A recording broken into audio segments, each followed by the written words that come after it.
नमस्कार दोस्तों, मैं संदीप दुबे सिंकोई स्टेट एग्जाम पर आप लोगों को कंप्लीट जानकारी देने आया हूं। एसएससी जीडी का जो नोटिफिकेशन आया है, इसमें क्या क्या चेंज करे गए हैं। दोस्तों, जैसा आप लोगों ने देखा होगा, एसएससी पूरी तरीके से मिशन मोड में काम कर रहा है, जहां सीजीएल का पूरा पैटर्न चेंज हो जाना, उसके बाद एसएससी जीडी के एग्जाम पैटर्न में भी आप लोगों ने देखा शानदार तरीके से उन्होंने चेंज किया है। उस चेंज को मैं आप लोगों को समझाने वाला हूं दोस्तों, कि एग्जाम पैटर्न में उन्होंने चेंज किया है। पहले क्वेश्चंस आते थे 100, समय होता था 90 मिनट का, अब 80 क्वेश्चंस 60 मिनट का समय। अब आप लोगों को तैयारी कैसे करनी है। पहले करेक्शन विंडो भी आता था, अब करेक्शन विंडो भी नहीं आएगा। जो जो इन्होंने मेजर चेंज करे हैं, एज में इन्होंने छूट दी है 3 साल की, उन सभी पॉइंट्स पर मैं बात करूंगा। सबसे पहले हम लोग जानते हैं दोस्तों कि इनका जो फॉर्म बनना स्टार्ट होगा वो 27/10/2022 से फॉर्म बनना स्टार्ट हो जाएगा 30/11/2022 तक। बस 30 नवंबर 2022 तक आप लोग फॉर्म भर सकते हो, लेकिन आप लोग कोशिश करना कि 30 नवंबर से पहले पहले आप लोग फॉर्म भर दो, 20 नवंबर के आसपास। अंतिम दिनों में सर्वर का इश्यू आना स्टार्ट हो जाता है, फिर लगता है यार ये क्या प्रॉब्लम आ रही है, आप लोग हेक्टिक हो जाते हो, इसलिए पहले ही आप लोग फॉर्म भर देना। लास्ट डेट दोस्तों फीस का आपको पता ही होता है कि जैसे आप अगर ऑफलाइन चालान जनरेट करना चाहते हो, जनरेट कर लीजिए, इसको आप बैंक में जाके एक दिन बाद में जमा करा सकते हो 1/12/2022 तक। अब अगर मैं आप लोगों से बात करूं दोस्तों, सबसे इंपॉर्टेंट पॉइंट क्या है। सबसे इंपॉर्टेंट पॉइंट भाई ये है कि एसएससी ने कुछ समय पहले करेक्शन विंडो ओपन कर दिए थे, लेकिन वापस से करेक्शन विंडो बंद कर दिए हैं। तो कुछ लोग क्या करते थे, जैसे उनका अपना सर्टिफिकेट अभी तक तैयार हो रहा है, तो वो क्या करते थे कि उसमें वो सर्टिफिकेट भर देते थे, फिर करेक्शन विंडो में जाके अगर बन जाता तो यस, नहीं बनता तो फिर वो उसको नो रखते। लेकिन भाई अब आपको ध्यान से बनना है, क्योंकि जो 30 तारीख है, 30 नवंबर, इसके बाद फिर आप लोग कुछ भी नहीं कर सकते। तो आप लोग कोशिश किया करो कि 30/11/2022 तक आपका जो जो डॉक्यूमेंट है, चाहे वो आपका कास्ट सर्टिफिकेट है, कोई भी, उसको आप लोग तैयार कर लीजिए। चलिए थोड़ा और आगे चलते हैं दोस्तों। जनवरी में आप लोगों का एग्जाम है, तो आप लोग इतना सा काम तो कम से कम मेहनत से करना दोस्तों, कि अब आपके पास जो वक्त है वो भले ही कम है, लेकिन भाई अगर सही से यूटिलाइज किया जाए तो इस समय में भी आप एसएससी जीडी जैसे एग्जाम को क्लियर कर सकते हो। बस सही तरीके से आपको अपनी हिम्मत नहीं हारनी, एक प्रॉपर आपको पैटर्न फॉलो करना है और लगातार आप लोग तैयारी करते चलिए। मॉक टेस्ट दीजिए, जहां आपको कमी है उस पर काम करिए। अगर आप अपने 10 से 11 घंटे पर डे स्टडी को दे रहे हो तो आप लोग कर सकते हो। अगर आपको कोई चीज समझाने से समझ में आती है, पढ़ने के बाद आपको खुद को लगता है कि सब चीजें समझ में आ रही हैं, तो आप एक एवरेज विद्यार्थी हो तो आप आराम से क्लियर कर सकते हो। लेकिन जिस भाई पे अभी तक यही नहीं आता कि 3 और गुणा 3 9 होते हैं, तो उसका तो मैं क्या बोलूं, लेकिन जिसको बेसिक चीजें आती हैं, 10th पास कर चुका है, वो आसानी से इन चीजों को कर सकता है। चलिए भाई थोड़ा और आगे चलते हैं। अब अगर दोस्तों मैं वैकेंसीज की बात करूं तो 24,369 वैकेंसी है। इस वैकेंसी का जो आंकड़ा है, इसको आप लोग समझना, जैसे कि बीएसएफ के अंदर आपकी 10,497 वैकेंसी है। अगर मैं बात करूं एसएसएफ की दोस्तों, 103 वैकेंसी है। अब ये चीज आप लोग अपने माइंडसेट को तैयार करिए कि आपको कौन से फोर्स में जाना है, जैसे BSF, CISF, CRPF, SSB, ITBP, AR और एसएसएफ। इसके बाद दोस्तों एक आता है पार्ट सेकंड करके एनसीबी। तो एनसीबी के अंदर आप लोगों की 164 वैकेंसी है। ये दो चीज मैंने आपको समझा दी, और दोस्तों ये सब चीजें डिपेंड करेंगी आपका जो एग्जाम होने वाला है उस पर।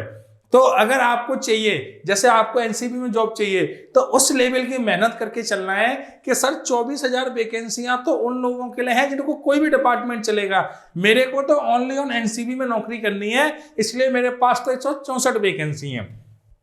चलिए थोड़ा और आगे चलते हैं, चीजों को समझते हैं दोस्तों। अब अगर दोस्तों मैं बात करूं आप लोगों की एज की, तो एज देख लेना भाई, 1/1/2023 से आप लोगों की एज काउंट हो रही है। कोविड की वजह से 3 साल की आप लोगों को एज में छूट दी गई है। अगर दोस्तों इसके बीच में आपका जन्म हुआ है, आप लोग फॉर्म अप्लाई कर सकते हो। याद रखना। अब दोस्तों थोड़ा सा मैं आपको बताऊं, एज यूजुअली जो एसएससी के एग्जाम में रहता है कि एससी एसटी को 5 साल की, ओबीसी को 3 साल की, एक्स सर्विसमैन को भी 3 साल और 5 साल की जो छूट है दोस्तों, वो आप लोग देख लीजिए। ये सारी छूट आपको दे दी गई। मैं आपको मेन चीज एग्जाम पैटर्न पर बात करने के लिए लेके जा रहा हूं दोस्तों। ये सब चीज आप लोगों ने देख ली होगी। अब आप लोग एग्जाम पैटर्न को कैसे समझते हो, मैं उस पॉइंट पे बहुत अच्छे से बात करने वाला हूं। देखिए भाई, सबसे इंपॉर्टेंट पॉइंट एक और सुन लीजिए। जब आप फॉर्म भरोगे तो वो आपसे पूछेगा कि आपके पास एनसीसी का सर्टिफिकेट है क्या। अगर है तो ए बी सी कौन सा वाला है? तो दोस्तों याद क्या रखना है आपको, सी सर्टिफिकेट है तो 5% की छूट मिलेगी, बी में 3% की और ए में 2% की। बड़े ध्यान से आप लोगों के सर्टिफिकेट भरना है, ध्यान रखना। आपको सबसे पहले पूछा जाएगा एनसीसी का सर्टिफिकेट कौन सा है, आप वो भरिए, उसके बाद आपसे ए बी सी पूछा जाएगा, वो भी आप लोग भर दीजिए। चलिए और आगे देखते हैं दोस्तों। फीस का तो आप लोगों को पता ही है कि जनरल कैंडिडेट के लिए फीस 100 रुपए है। उसके बाद दोस्तों और आगे चलते हैं। हाँ, एग्जाम सेंटर का क्या होता है दोस्तों, जैसे आपने सेंटर भरा, अगर आप सीआर से भरते हो, एनआर से भरते हो या आप किसी भी रीजन ईआर से भरते हो, तो आपके तीनों के तीनों सेंटर की चॉइस एक ही होनी चाहिए। ऐसा नहीं होना चाहिए कि आपने एक एनआर से भर दिया, एक सीआर से भर दिया, वो तीनों, जैसे मान लो कोई बंदा राजस्थान में तैयारी कर रहा है, रहने वाला वो यूपी या बिहार का है, तो उसने सेंटर भर दिया अपना जयपुर। अब वो जब जयपुर भर देता है तो उसको तीनों सेंटर एनआर के भरने पड़ेंगे। ऐसा नहीं कि पहला सेंटर उसने एनआर जयपुर भर दिया, फिर उसको लगा यार अगर मैं अपने घर भी घूम आऊंगा, तो अगला सेंटर उसने अपना आगरा भर दिया, तीसरा उसने कुछ और भर दिया। नहीं, आपको जैसे सीआर के अंदर आपका बिहार उत्तर प्रदेश आता है, तो आप लोग ऐसे आपको भरने हैं। ठीक है भाई, और समझते हैं चीजों को, आओ। हाँ भाई, सबसे इंपॉर्टेंट चीज आपके सामने ये है, और दोस्तों देखो इस पर बात करना बहुत जरूरी है, इस पॉइंट को तो आप लोग समझिए। सबसे पहले सिलेबस को बताता हूं। जनरल इंटेलिजेंस और रीजनिंग के दोस्तों 20 क्वेश्चन, अगर मैं पिछले पैटर्न से बात करूं जहां 25 क्वेश्चन आते थे, वहां आपको 20 क्वेश्चन आ रहे हैं। सीजीएल में भी आप लोगों ने मेजर चेंजेस देखे दोस्तों। अब एसएससी थोड़ा सा अपने चेंज करने के जो फिराक है उसमें पूर्ण रूप से आ चुका है, लेकिन यहां सबसे बड़ा गेम क्या खेला इन लोगों ने कि पहले आपके पास भाई आपको 100 क्वेश्चन 25 गुणा 4 करोगे 100 क्वेश्चन, आपके पास टाइम था 90 मिनट का। अब इन्होंने आपके टाइम को तो 30 मिनट से कम कर दिया, 90 से 60 पे लेके आ गए, और सवाल आपके ओनली 20 कम करे हैं। ओब्वियसली बात है दोस्तों, आपका जो टाइम है वो काफी कम हो चुका है। याद रखना, याद रखना और याद रखना।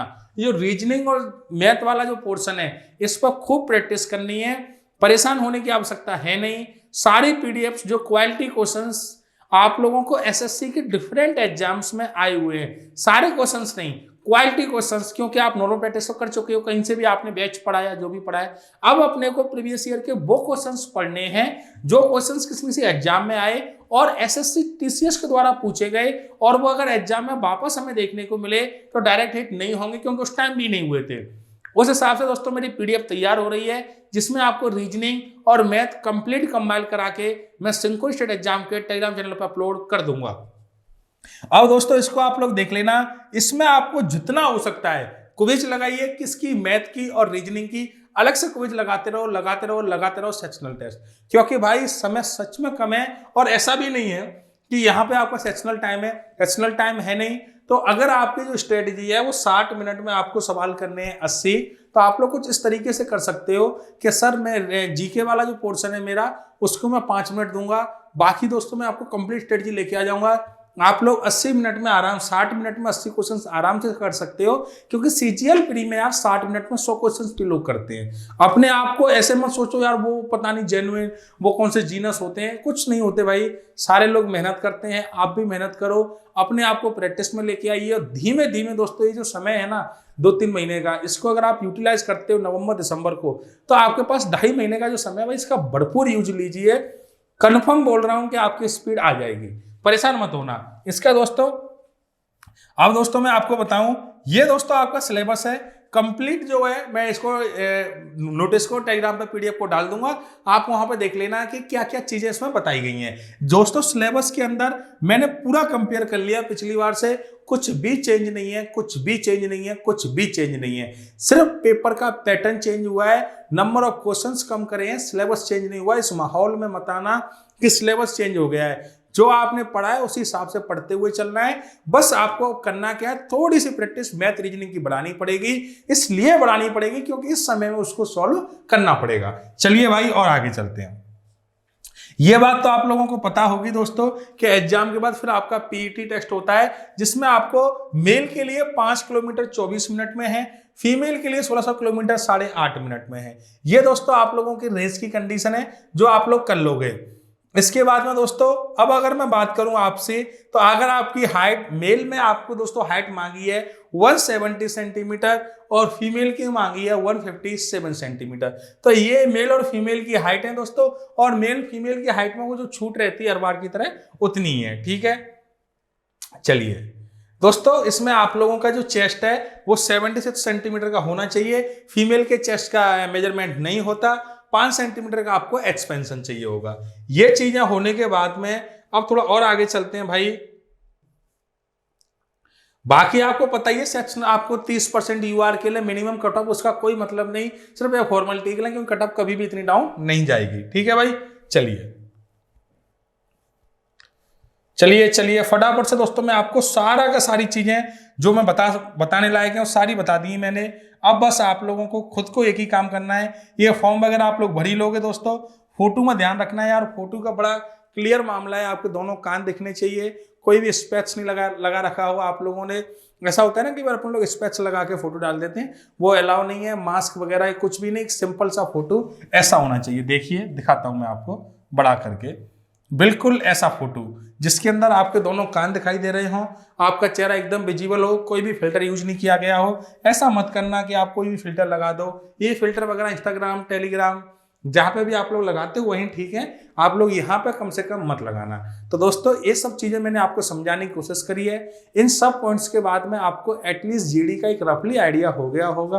अब मैं क्या करने वाला हूँ आप लोगों के लिए, मैथ और रीजनिंग के टॉप क्वेश्चंस मैं आपको दोस्तों नवंबर के 10 नवंबर के आसपास में आपको यहाँ पे कंप्लीट क्लास लेके आऊंगा, जिसमें हम लोग पर डे मिक्स क्वेश्चंस करेंगे मैथ के, और पर डे में मिक्स क्वेश्चन करेंगे रीजनिंग के, जिनसे आपको खुद को ही कॉन्फिडेंस आने लगेगा।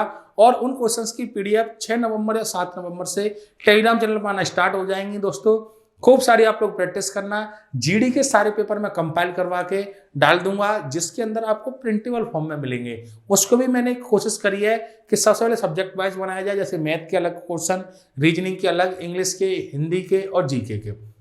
अब मैं क्या कर रहा हूं दोस्तों कि जो जीके वाला पोर्शन है उसमें से जो करंट वाले क्वेश्चंस हैं उनको हटवा रहा हूं, जिससे आप लोगों का टाइम बच जाए। तो इतनी सी बात दोस्तों आप लोग समझ लेना और दबा के मेहनत करिए यार, क्योंकि ये जो मौके हैं इन मौकों को मत जाने दो। एसएससी सच में मिशन मोड में काम कर रही है। मिशन मोड बोलूं तो वो बहुत जल्दी है नौकरी देने की। अब आपके ऊपर डिपेंड करता है कि आपको कितनी जल्दी है नौकरी लेने की। तो मेहनत करिए, दिल से करिए, जज्बात बदल जाएंगे दोस्तों। एक बार नौकरी लेने की देरी है, और ये दोस्तों जो जज्बात बदलने के लिए आपको अंदर से स्ट्रांग होना पड़ेगा। 10-12 घंटे की सेटिंग देनी पड़ेगी और देनी पड़ेगी। बहुत जल्दी में प्रोसेस होनी है। तो जिन लोगों को लगता है कि यार मेरा फिजिकल में इश्यू आएगा, भाई आप लोग फिजिकल का अभी से तैयार प्रिपेयर स्टार्ट कर दीजिए, क्योंकि अगर उस टाइम प्रिपरेशन में आपको दिक्कत आई फिजिकल में, तो ऐसे तो कैसे काम चलेगा। चलिए दोस्तों, इतनी सी बातें, अगर आपका कोई भी डाउट है तो आप लोग कमेंट करके बताना, मैं या मेरी टीम आप लोगों को जरूर रिप्लाई देगी। तो चलिए दोस्तों, मस्त रहिए, पढ़ते रहिए, स्वस्थ रहिए। Bye bye, take care, thank you और जय हिंद।